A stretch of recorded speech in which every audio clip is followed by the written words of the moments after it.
Hello mga brother and sister, good morning. Opod ko, nangapita lang kami dyan na yun. Nice. Kamusta, kamusta?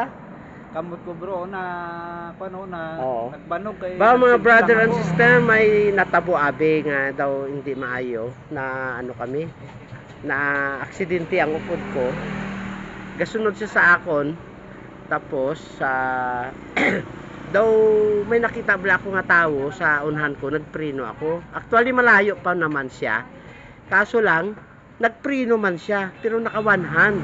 So amo nang natabo sa iya. Ari nagbanog So na mga lesson learned na lang siguro sa mga bikers diyan ha. Never gid magprino nga naka one hand. Tapos never ka mo mag-video kung crowded people bala ng karsada nga daw busy. Kaya kung mag-video-video nga naka one hand, delikado pag ina, mga brother and sister, okay? Te, kamusta nung ano mo, pamatiyag mo? medyo masakit-sakit siya pero okay lang, no? So Okay lang. kaya-kaya pa man ah. Kaya! Ari siya nagbanog na.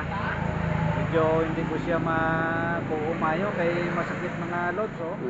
Na, amo ginaya ang mga bikers, damo na iya, inagyan niya.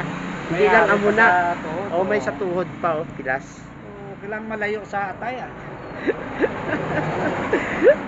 Ang pilas mag-aayo pero experience mo daw hindi gina siguro madula ang experience. Lifetime mo na iya nga madala.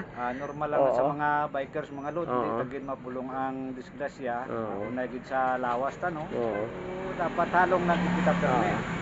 So, amo na mga brother and sister, ari man gyapon kami sa Ahoy kay sa Ahoy siya na aksidente. Okay? So, good luck sa aton nga panglakaton naman uli sa sunod naton nga panglakaton. Okay, thank you for watching.